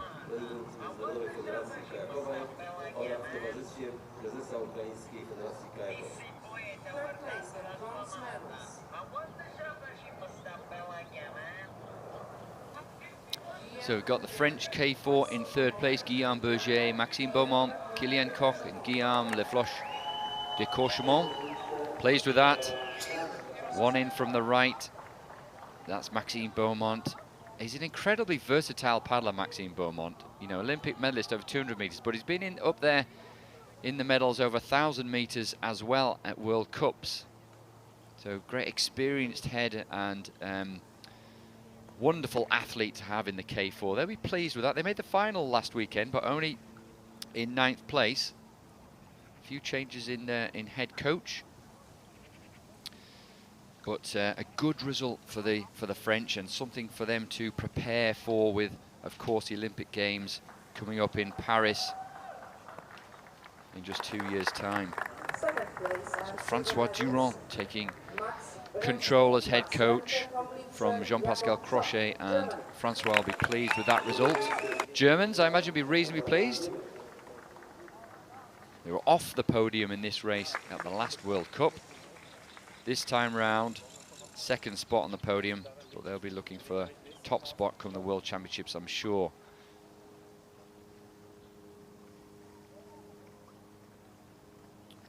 Max Rentschmidt just receiving his medal there, stroking that boat to the silver medal. The gold medalist from Tokyo, apart from Jakob Schopf, who's come in with the retirement of the great Ronald Rau, of course. And Rau still involved with the German setup as a coach.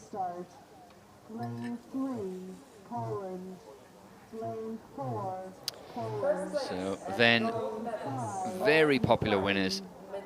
The world champions from Ukraine, Ole Kukuryk, Dmytro Danielenko, Ihor Trunov and Ivan Semkin. World Cup champions after everything that's going on in their country. It's just a breath of fresh air and wonderful to see, and a great achievement from them. Ihor Trunov, his mother, his sister, his father, grandfather, all at home in Ukraine. He speaks to them every day, and it's just wonderful to see the support they've received from the crowd and from the canoeing community. The sport can just lift them out of what is a very difficult situation for all Ukrainians. So well done to them.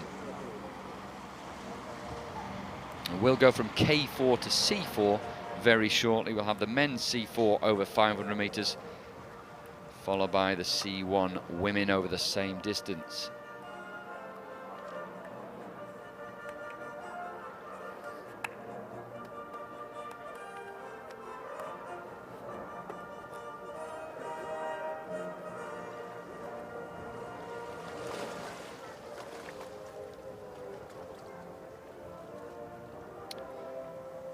Well, thank you for joining me, Mally Johnson, here in Poznan on the Malta Lake for our 2nd and final World Cup of the season. We've still got many more races to come in this series of races in this schedule this morning. We've still got a C4, a C1 and a K1, but then a little bit later on we've many more races to come after that, and I hope that you will stay with us for that. And then, of course, this afternoon we'll have the 5,000 meter races as well. We'll go up to the 500 meter start for the C4 men, where we'll see Poland, 2 Polish crews, 2 Ukrainian crews and a Slovakian crew in this non-Olympic event, the C4. Non-Olympic event, but a real challenge, this one. We saw Canada working in perfect unison in the women. We'll find out shortly who's going to take the gold medal in the men. And the boat's just approaching the start now. 2 minutes. Please come to the starting area in your lane. Please come to the starting area in your lane.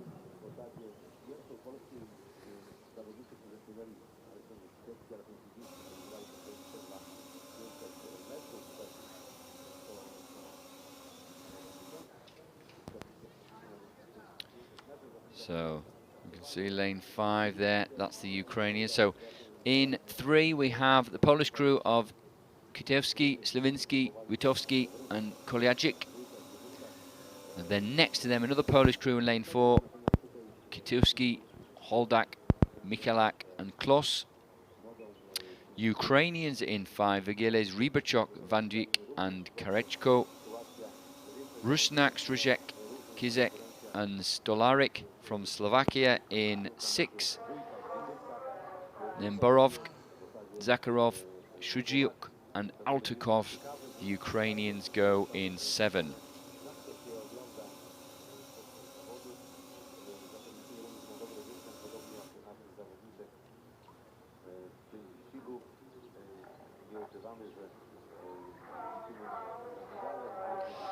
Of course, interesting this one. The 2 Polish crews, we have the winners from the C2 men 500 meters, which was our first event this morning. They've split themselves up, Kitevsky and Slavinsky, into 2 different C4s. So we could see 2 quite equal C4s in the poles. They're lanes 3 and 4, so they're the 2 to the right of your picture. And Ukrainians, who were second in the C2 500 meters, Vigeles and Rybachok, they are both in the Ukrainian boat. So you can see their names on there in the Ukrainian boat. So expect them to go well.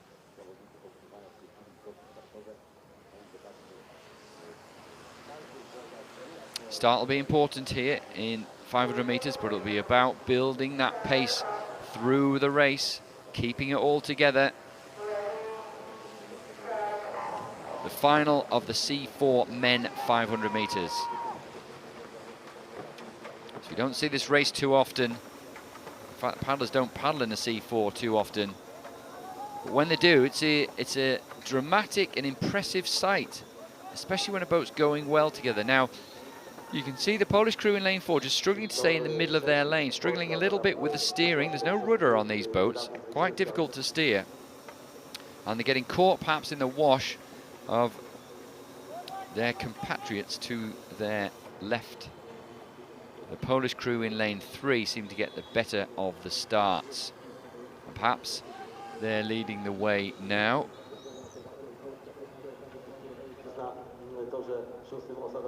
Now, Vigeles and Rybachok, medalists earlier this morning. How much did that take out of them in the C2 500 meters? It was the Poles from lane 3 that went through first. Ukrainians looking strong as well. So here's the crew from lane 3, and the length of the stroke there is really, really good. In fact, they're building their lead from the rest of the field. Ukrainians in lane 5 are trying to stay with them, just don't have the same efficiency. Stroke doesn't look quite as smooth as the Poles in lane 3. The rhythm there is good. Paddles going in at the same angle, and they've got a decent lead over the rest of the field.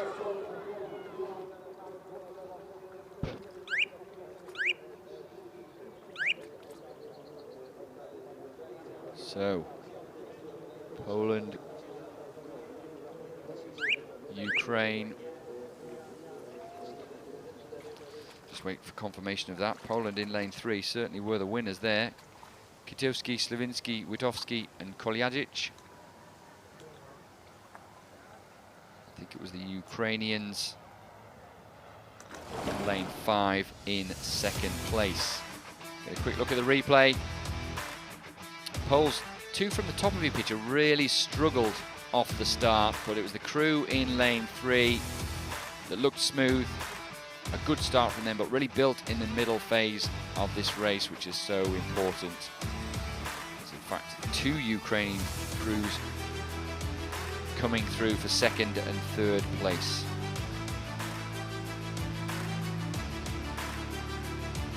Here we can see on the line from lane 3, that's the Polish crew, top of your picture, coming through well there. 2 to their right is Ukraine.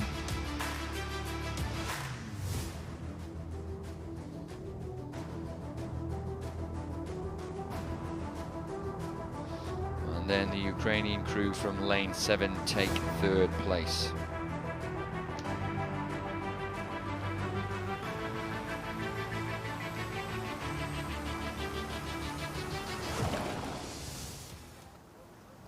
So we might well see the Polish come round, circling round towards the pontoon. They may give us a brief interview, let us know how that went. Perhaps the most challenging discipline in canoe sprint as far as running the boat goes. very unstable, these C4s. A high centre of gravity in a single paddle. And you can see what it means to them. Smiles all around. Race number 143, C1 women, 500 meters, final. 5 minutes to start. 5 minutes. So Polish winners are down there on the pontoon. Congratulations. With Ross. Thank you. A good day for you today so far. Yeah, with Alexander, it's second gold, and this is a pretty new crew, because on last year World Championships we have 2 different guys, and this is the new crew, so we are very happy, and it's second gold for us and first gold for guys. We are in Poznan, Poland, so we are proud to do a gold medals here. And tell me, how often do you train together as a C4? Do you train much? You know, we have little different plans because we changed the last guy who was on last place on C4.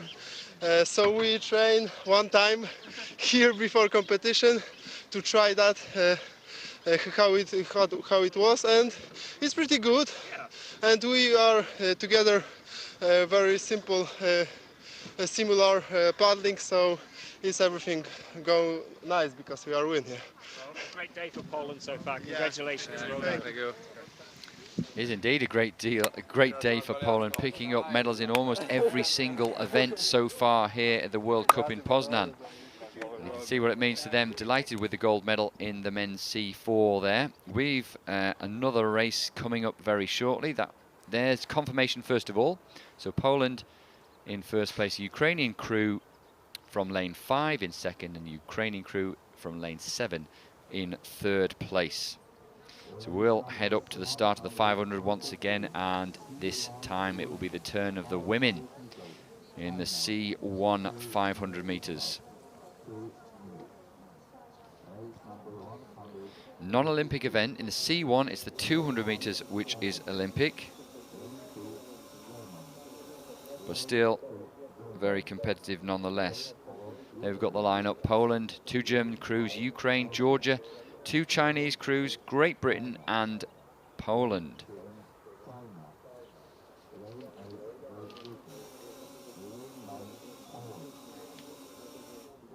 So 500 meters, Katarzyna Szpeszkiewicz. She took a bronze medal in Racice last weekend, so she's in good form. Next to her from lane 2 is the German, the first of 2 Germans who are next to each other, Isabel Zanin, the 20-year-old. She'll be looking to beat her teammate, the more experienced Lise Jahn. Lise Jahn took second place, a silver medal in Racice last weekend. She just missed out on the medals in Tokyo in the C2 over this distance, taking 4th place. Then we've got Anastasia Chetverikova. We haven't seen much of her this weekend.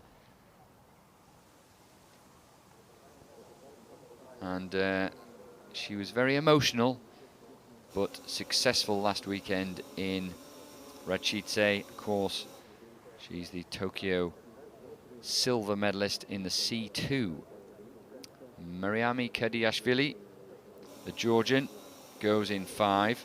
Then with the 2 Chinese paddlers next to each other, Li Li goes in lane 6, and her teammate Wan Yin, who was 6th last weekend in this event, goes in 7. Then we've got Afton Fitzhenry in 8 from Northern Ireland. Came through a talent identification program called Girls for Gold, and done very well to make it through to this final. Afton. Katie Reed made it to the final in the C1 500 meters last weekend, taking 7th place. So Afton will be looking to see if she can equal that or do better. Magda Stani from Poland is in lane 9.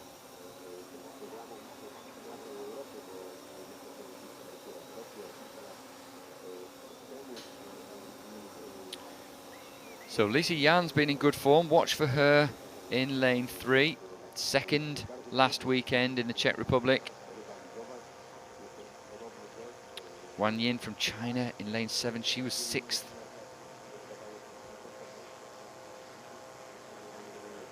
Ludmila Lutzan not taking part in this one, but a teammate is.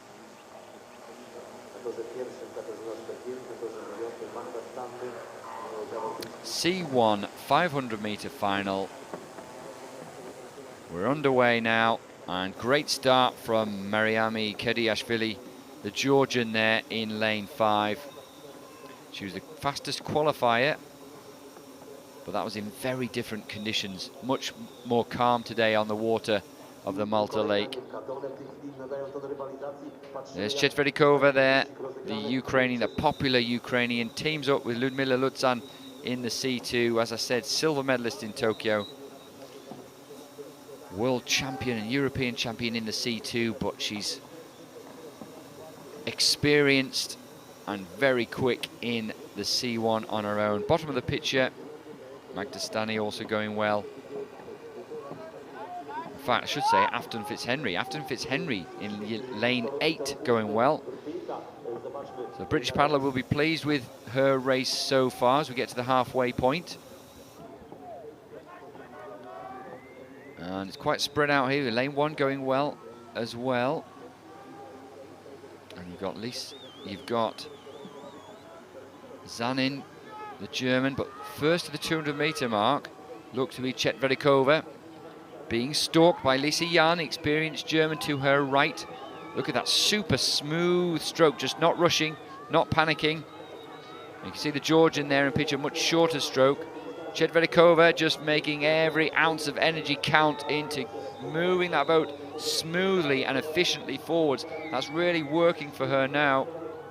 Super long stroke, really vertical paddle, locks onto the blade and drives the boat forward past the blade as if the blade's stuck in concrete. She really gets a lot of support from the water, getting all her weight onto that blade, and she's a good lead over the rest of the field as she gets down to the final 30 meters of this race. It's going to be Chetverikova that takes the gold medal.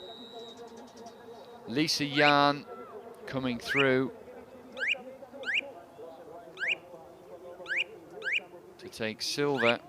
I think that was Li from China in bronze. No doubt about the winner though. Most efficient and smoothest paddler on the water, Anastasia Chetverikova. She looked tired and emotional last weekend. A great performance from her here in Poznan. There's the start. Boats choosing to line up slightly differently depending on which side they are paddling on. That smooth, languid, long stroke from Chetverikova really working for her there. There she is in picture. Really good lock onto the blade, driving those legs forward. Not wasting any energy in that boat, rocking and rolling.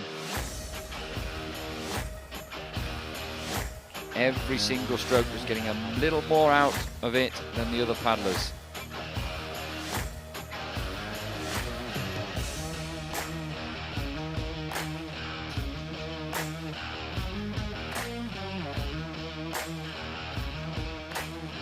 So as we come across the line now, Chetverikova takes top spot. Lisa Jan in second. Look to be the Chinese paddler perhaps coming through in third place, but we'll get confirmation of that very shortly.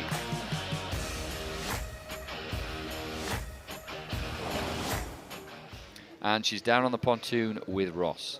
Anastasia, good race. How did you feel? Thank you. I'm feeling good, very good. Each race will be very hard, but I'm so very happy. This medal I've been for my country, for my parents, mom and dad, because now they're staying in my country, in my city, Kherson, but they're very stronger as I. Yes, and I'm feeling support from them, everything and anywhere. Mom, Dad, I love you so much. It's for you. Thank you. Thank you so much. Congratulations, well done. Thank you. And just showing what that win means to her, and very appreciative of all the support she's had from her family. Anastasia Chetverikova, the Ukrainian, who takes the gold medal. Lisa Yan from Germany in silver. Li from China in the bronze medal position. So that concludes the C1 women 500 meters. We'll hear from Anders Gustafsson, the head coach of Team Canada. Hi, I'm Anders Gustafsson. I'm a four-time Olympian, world and European champion kayaker, and now I work as the head coach for the Canadian Canoe-Kayak team. One of the mistakes you do when you start paddling is to not move your legs or how you synchronize your legs. It affects how you move in the boat and how the boat moves.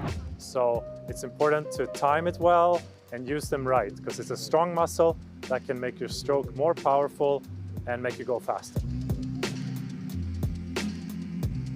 Well, those of you watching at home, take on board that advice. It's good advice from a multi-world and European champion. And certainly what he's doing with the Canadian team is really working, because Canadians have been strong over last weekend and this weekend's World Cup. So we'll get to see some of that in action in the K1 women 500 meters. We'll see those legs pumping. We'll see the muscles of the core and the back working hard to propel these women in the Olympic discipline of 500 meters in their K1. And of course, Lisa Carrington, perhaps the best exponent of that of all, because she is the Olympic champion in lane 5.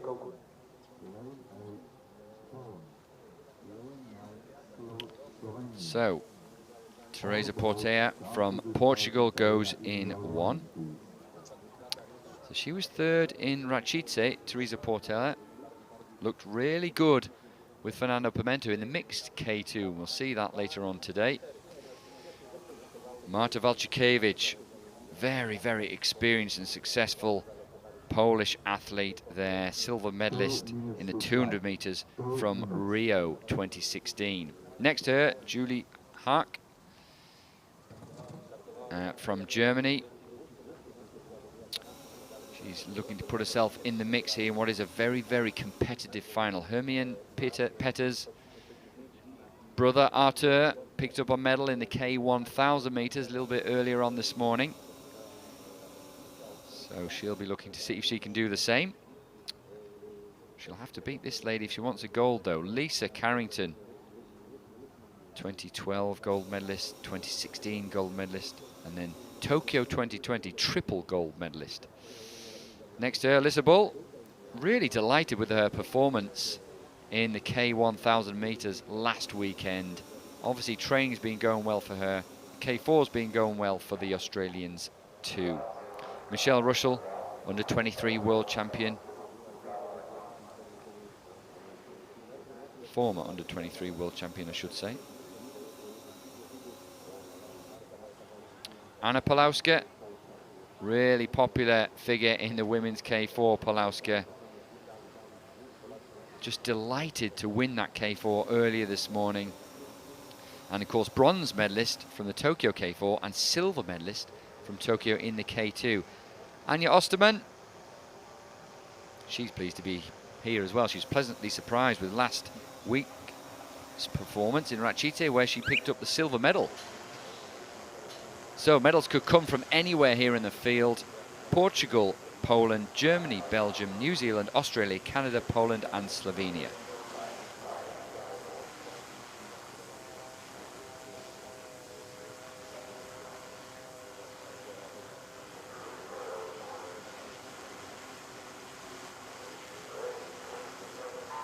Final of the women's K1 500 meters is underway. Not a blistering start from Lisa Carrington over the first few strokes, but it's this section of the race now, once we're 20 or 30 meters in, that she begins to use her power, applying all of that dynamic power, looking super smooth and really latching onto that stroke. And this is where she looks to build a lead as she approaches the halfway point of the race, to try and get that long stroke with a high stroke rate working for her as well. She's always been powerful, always been dynamic, but it's mentally and psychologically where these days she's so strong as well. Lane 8 has got away well. Anna Pawlowska, well, as we said, she's at the bottom of your picture now, and she's perhaps the closest in terms of position to Lisa Carrington. This is where Lisa Carrington's so strong. We're in the middle phase of the race now, and quite often we will see the Black Boat of New Zealand leading the way. Pawlowska, though, really has a chance and an opportunity here to take that gold medal away from Lisa Carrington. She looks smooth, she looks good, she looks calm, and she looks relaxed. She knows she's going to have to make a move now before we get to the end. Carrington's been in this position before. She's been put under pressure before, and that's where she just puts the afterburners on and pulls away from the rest of the field. But it is Pawlowska that's piling on the pressure now. Just Carrington into the red boys.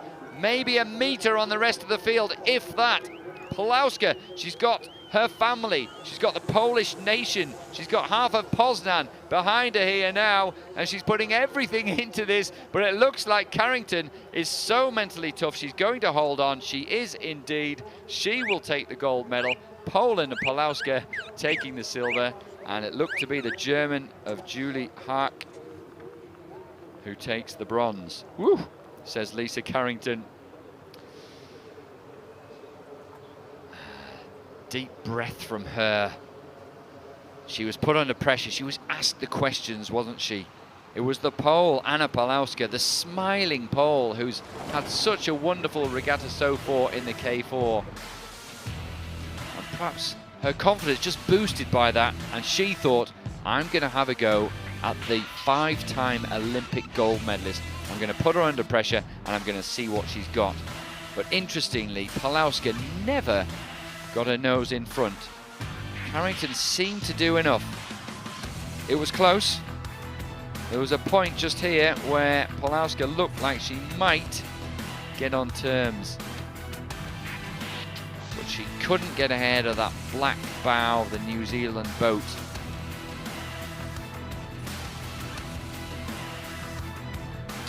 And Carrington pleased to pick up a medal in the K4 event. But this is where she's dominated over the years. The K1 over 200 and 500.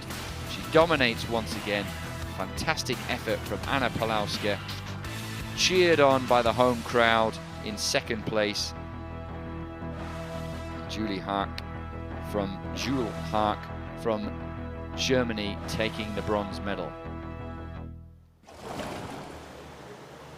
Well, hopefully Lisa will join Ross on the pontoon momentarily.